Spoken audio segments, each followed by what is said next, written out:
Hey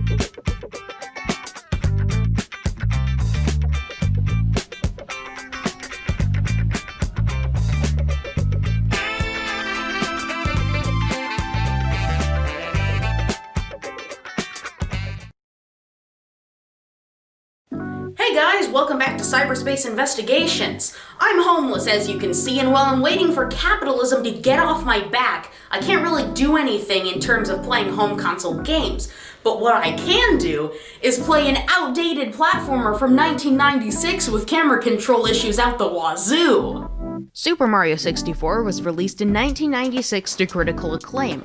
Since then, it's only gotten 2 proper re-releases, the aforementioned Super Mario 3D All-Stars and Super Mario 64 DS, which added new playable characters, stages, mini-games, and stars to collect. But the 3D All-Stars version, while very similar to the original, is not exact. This version was actually released in '97, with a few graphical improvements and, unfortunately, the removal of the iconic "So Long Gay Bowser" line due to Bowser being called King Koopa in Japan. This version runs at 720p 30 FPS in all modes with no widescreen. It isn't ideal, and I think Nintendo really could have done a better job. Mario 64 really needed a proper facelift, and this game doesn't look all that great anymore. But classic Nintendo, always opting for minimal effort.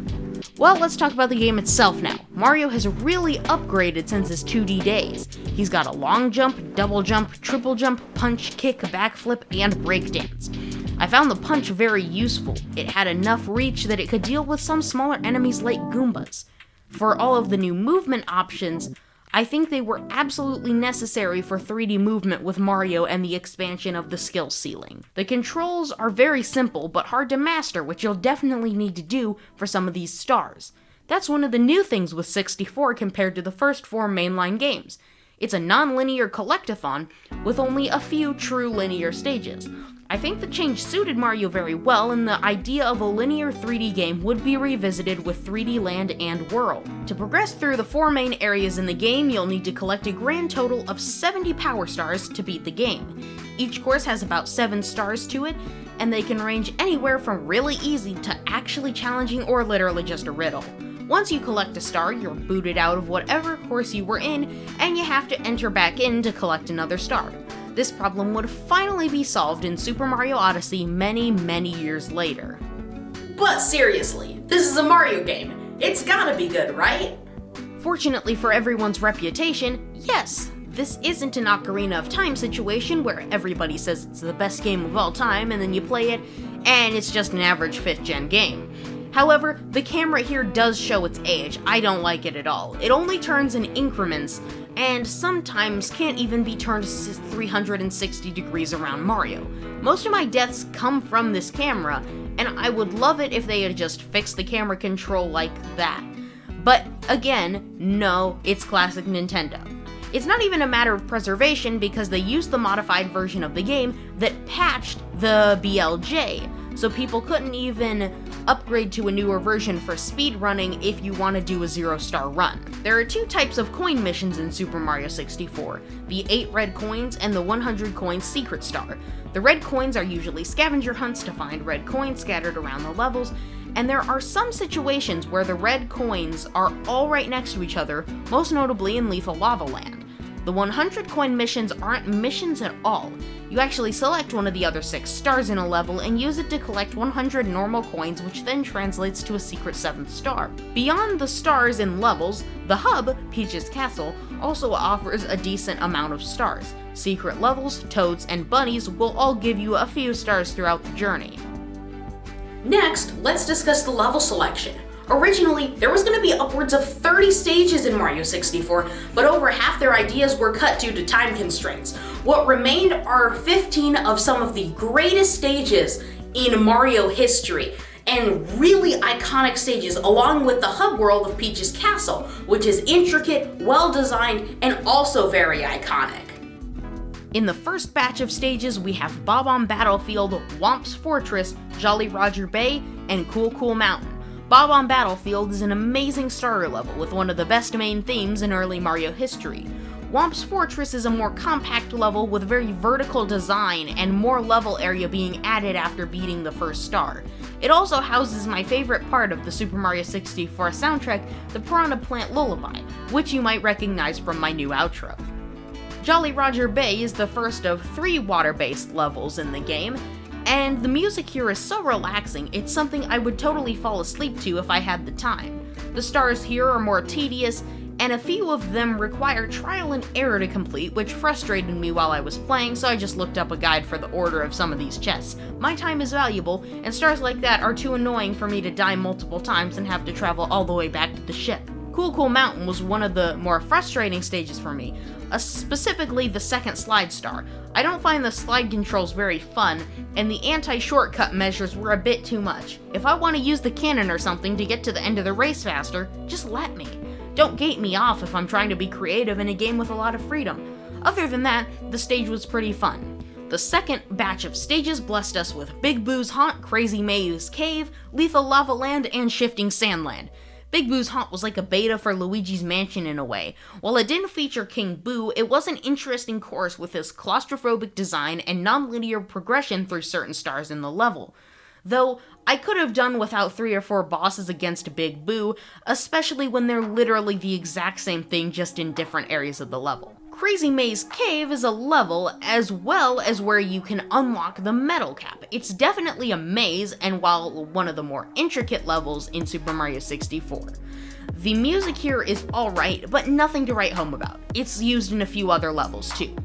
Lethal Lava Land is the most obvious level to get into in the basement. All the others don't have a normal painting, so this is possibly the first level you'll enter once reaching the basement. It's an okay level, with a flat open plain of lava dotted by islands across the sea. There is a part inside the volcano at the center which houses 2 stars. It also has the easiest red coin mission. Shifting Sandland is a different story. This is the first level I didn't get all the stars for, mainly because of the tricky layout and my inability to use the wing cap properly. The outside area is very expansive, with a few areas that vary in terrain variety. Inside the pyramid that sits at the middle of the map, it's a very linear section akin to the secret levels in Sunshine. There are some collision issues on some of the poles you have to climb, but other than that, it's a pretty solid level. Dire Dire Docks is the level that unlocks just after collecting the second star quota, and beating the first level unlocks Bowser in the Fire Sea. Dire Dire Docks seems to be more well known than Jolly Roger Bay, but I don't see much appeal in Dire Dire Docks compared to some of the other levels. In the third batch of levels, unlocked after the second Bowser World, there is Snowman's Land, which I just learned existed, Wet Dry World, Tall Tall Mountain, and Tiny Huge Island. Obviously, I can't really talk about Snowman's Land. Wet Dry World is an interesting one in mechanics, theming, and structure. The level is split into 2 sections, Uptown and Downtown. The Uptown area is bigger and houses more stars, while the Downtown area is an actual abandoned town underneath the level that houses a couple more stars within it. You can raise and lower the water level within the course, and the very subdued atmosphere and really strange background led many to loop this course in with the Super Mario 64's personalized creepypasta. Tall Tall Mountain feels like a normal course and not too unique. I feel it's the weakest of the selection here. While it's definitely not a bad course, I feel it could have been something a little more unique. Enter Tiny Huge Island. This place is an interesting level I haven't really explored much yet. You can use 2 different paintings to enter either the tiny side or the huge side of the island, which have different objectives and stars on each side. There are 2 last courses at the very top of the castle. Tick-Tock Clock, which seems very linear, though I haven't been able to go through this course very much. Same goes for Rainbow Ride, which I haven't even found the entrance to yet. The last 3 courses we have to talk about are the Bowser levels.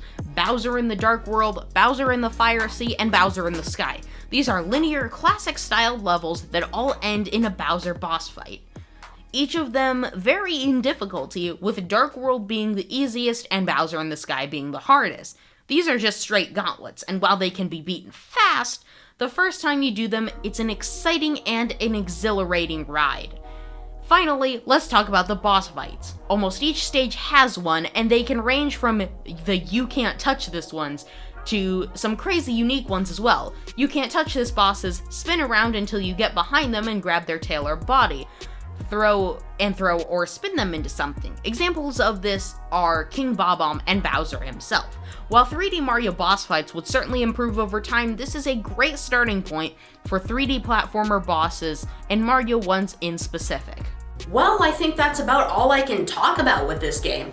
It's a phenomenal experience overall, and while it has started to show its age a lot, like really way too much, that if you can't tolerate old games or can't really get used to early 3D experiences, I would really say just skip this, play Galaxy, or more importantly Odyssey, which is a much better game overall. This is definitely not the best 3D Mario game, but it is still definitely a great one to try out.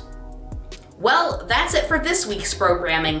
If you want to see one next week, you're gonna have to help me sneak into the studio and put it up on the air before they can get Jared to be the new host of Cyberspace Investigations. Oh boy, would that be a joke.